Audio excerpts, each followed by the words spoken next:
सबसे पहले हम बात करेंगे भारत जैसे बहुभाषी देश में किस तरीके से हिंदी को लेकर जबरदस्त महाराष्ट्र में हंगामा है।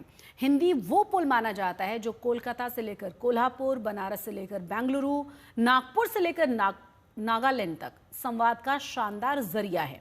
लेकिन महाराष्ट्र के भीतर संवाद के इसी माध्यम पर लगातार सियासत जारी है और इसका असर ये हुआ है कि जिस महाराष्ट्र सरकार ने चंद रोज पहले राज्य के मराठी और अंग्रेजी माध्यम के स्कूलों में पहली से 5वीं कक्षा तक हिंदी को तीसरी भाषा के तौर पर पढ़ाए जाने का आदेश दिया था, उसे विपक्ष के विरोध की वजह से आनन फानन में वापस ले लिया गया।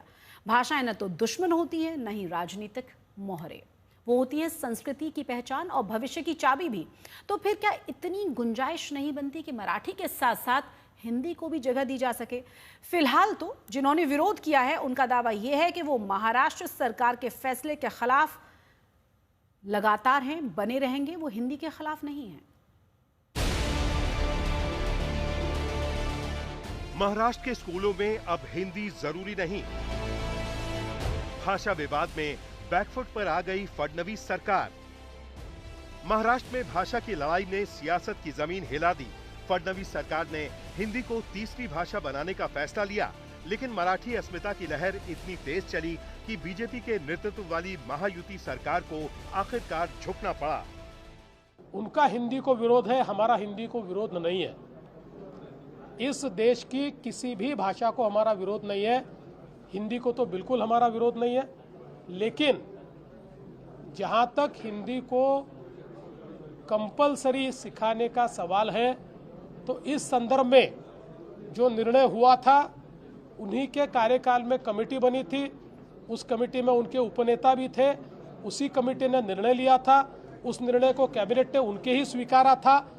तो ये पलटी लेना, पलट जाना, ये उनकी आदत है, वो हमेशा पलटते रहते हैं। यानी पलटू राम, ये नाम उनके लिए बहुत सही है। तो ये पलटू राम वाली काम का उन्होंने कार्रवाई की है। देखिए, ये झुकने वाली सरकार नहीं है, इस सरकार को कोई झुका नहीं सकता। ये जनता के हित में निर्णय लेने वाली सरकार है, लोकतंत्र में लोगों की आवाज को सुनने वाली सरकार है।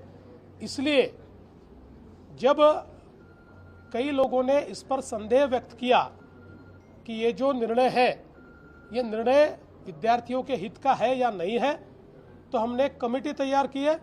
कमेटी तय करेगी निर्णय हित का है या नहीं है। अगर है तो किस प्रकार से है, नहीं है तो किस प्रकार का निर्णय लेना चाहिए, उसके बाद हम निर्णय लेंगे। बाकी इनको छोटी मोटी चीजों में अगर जीत का एहसास मिलता है तो लेने दीजिए, चुनाव में तो हारते ही है। मराठी का मुद्दा महासियासत का रण बन गया। फडणवीस कह रहे हैं कि सरकार झुकी नहीं, जनता की भावना को देखा और फैसला लिया। वहीं उद्धव ठाकरे बोल रहे हैं कि ये मराठी अस्मिता की जीत है। पहले उन्होंने एक सबके मन में जहर डालने की कोशिश की। यहाँ कई सालों से, बरसों से मराठी गैर मराठी रह रहे, खुशी खुशी रह रहे हैं। उनमें अलगता पैदा करो, अलग अलग हो जाओ, फिर मराठी जो एक है उनका विभाजन करो। अब वो विफल हो गए, इसलिए अब मराठी मानुस इकट्ठा आ रहे, तो नहीं आने के लिए उन्होंने आज का निर्णय लिया। हिंदी कोई पराई नहीं, हिंदी इस देश की आत्मा है। केंद्र से लेकर कई राज्यों में सरकारी कामकाज की भाषा है। समझने की बात यह है कि हिंदी को थोपने की नहीं, सहज रूप से अपनाने की जरूरत है। इसलिए महाराष्ट्र में जब उद्धव की सरकार थी तो एक समिति बनाई गई। 21 सितंबर 2020 को उद्धव ठाकरे की सरकार ने विशेषज्ञ समिति बनाई। 16 अक्टूबर 2020 को डॉक्टर माशेलकर के नेतृत्व में टास्क फोर्स बनी। 14 सितंबर 2021 को रिपोर्ट सौंप दी गई। हिंदी को अनिवार्य भाषा बनाने की सिफारिश की गई। इसके तहत कक्षा 1 से 12 तक और संभावित रूप से कॉलेज डिग्री कार्यक्रमों में अंग्रेजी और हिंदी अनिवार्य दूसरी भाषा होनी चाहिए, ताकि छात्रों को तकनीकी और व्यावसायिक पाठ्यक्रमों के लिए तैयार किया जा सके। जबकि उच्च शिक्षा में मराठी को प्राथमिकता दी जाए। 16 अप्रैल 2025 और 17 जून 2025 को फडणवीस सरकार ने सरकारी आदेश दिया, लेकिन 29 जून 2025 को विपक्ष समेत कई पार्टियों के दबाव में फडणवीस सरकार को यू टर्न लेना पड़ा। हालांकि फडणवीस ने कहा कि ठाकरे ने संजय राउत की मौजूदगी में रिपोर्ट को तत्काल लागू करने का निर्देश दिया था। लेकिन अब यही हिंदी महाराष्ट्र में बेवजह विवादों में घसीटी जा रही है। भारतीय जनता पार्टी की एक नेशनल पॉलिसी है झूठ बोलने की। वो नेशनल पॉलिसी जो है, राष्ट्रीय धोरण, तो यही धोरण के साथ महाराष्ट्र में लोग काम कर रहे हैं, झूठ बोल रहे हैं। अरे भाई, उद्धव ठाकरे जी ने कोई एक रिपोर्ट बनाया है माशेलकर कमेटी का, तो सामने लाइए ना। हम बार बार बोल रहे हैं कि आप कार्यक्रम है, आप सामने लाइए। एक कमेटी का रिपोर्ट सामने आया है, वो कैबिनेट में रखा है, क्या चर्चा नहीं हो सकती? आपने हिंदी जबरदस्ती के बारे में, हिंदी सख्ती के बारे में कैबिनेट में चर्चा की है ना, इसलिए की है कि वो नेशनल पॉलिसी। अगर कोई नेशनल पॉलिसी राज्य के सामने आती है तो उसके ऊपर चर्चा करना जरूरी होता है। देवेंद्र फडणवीस 3 बार मुख्यमंत्री बन गए, क्या उनको इतना भी नॉलेज नहीं? अब सियासत का अगला अध्याय शुरू हो चुका है। उदय सामंत ने ठाकरे गुट पर क्रेडिट लेने का आरोप जड़ा तो सुनील प्रभु ने नया टर्न देते हुए कहा कि हमने रिपोर्ट तो मानी थी, लेकिन बीजेपी ने महाविकास अघाड़ी सरकार गिरा दी थी। हमने कुछ भी डर से नहीं किया है। यूबीटी वाले डर से मनसे के साथ गए, क्योंकि 7 तारीख को उनका मोर्चा था। और ये सब बाहर आने के बाद, क्योंकि मैंने पहली प्रेस कॉन्फ्रेंस ली थी कि मैं higher education, technical education minister था, तब ये अहवाल एक्सेप्ट किया गया है। जब ये प्रेस कॉन्फ्रेंस हुई, उनके बाद में मराठी लोगों के मन में क्या है, जब उनको पता चला और लोग कम आएंगे, ये जब पता चला, तब उन्होंने मनसे के साथ जाने का निर्णय किया। अभी कल से मनसे को बाजू में रख के यूबीटी ने ये सब किया है, ये अभी श्रेयवाद वो कर रहे हैं।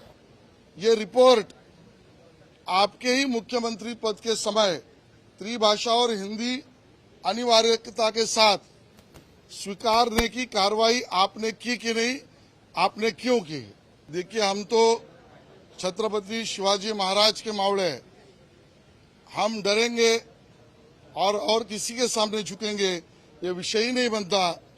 जनमानस की भूमिका के साथ सेवक इस नाते काम करना, ये हमने किया है। उस वक्त केंद्र सरकार का ये धोरण जब कैबिनेट के सामने आया था, तब माशेलकर जी की समिति अपॉइंट की गई थी और उन्होंने जो अहवाल दिया उसके ऊपर अभ्यासगत आप निर्गमित करो, इस तरह के आदेश दिए गए थे। उसकी टिप्पणी कैबिनेट में होगी, लेकिन कोई निर्णय नहीं लिया गया। और उसके बाद उद्धव ठाकरे सरकार नहीं रहा, उसके बाद भी इस समिति की कोई मीटिंग नहीं हुई। और कोई समिति की मीटिंग न होते हुए उस धोरण को लेकर दिल्लीश्वर के आदेश के ऊपर ये GR अब की जो सरकार है महायुति की, उन्होंने निकाली।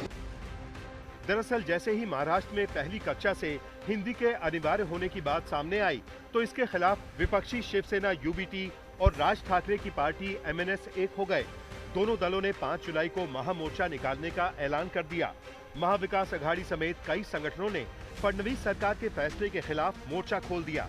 जिस तरह से मामले ने तूल पकड़ा, उससे इस बात की संभावना बढ़ गई कि ये आगे जाकर बड़ा मुद्दा बन सकता है। लिहाजा फडणवीस सरकार ने एक कमेटी बनाकर फिलहाल मामले को ठंडे बस्ते में डाल दिया। और 2 भाई साथ में आए तो हमको क्या फर्क पड़ता है? मैं तो कहता हूँ 2 भाई साथ में आए, चाय पिए, नाश्ता करे, भजिए खाए, खाना खाए, स्विमिंग करे, टेनिस खेले, बहुत अच्छी बात है।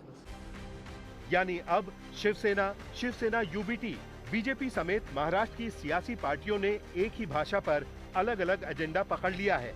सवाल ये नहीं कि हिंदी जरूरी हो या नहीं, सवाल ये है कि क्या शिक्षा भी अब वोट बैंक में तब्दील हो चुकी है। कोशिश तो बहुत करेंगे, लेकिन ठाकरे ब्रांड कभी खत्म नहीं होगा इस महाराष्ट्र में। ये ब्रांड है, ब्रांड था और ब्रांड रहेगा। इसीलिए तो आपको इस मामले में, हिंदी सख्ती के मामले में आपको पीछे हटना पड़ा है। और आगे भी जब जब हम एक साथ आएंगे तो आपको हर स्टेप पर पीछे हटना पड़ेगा।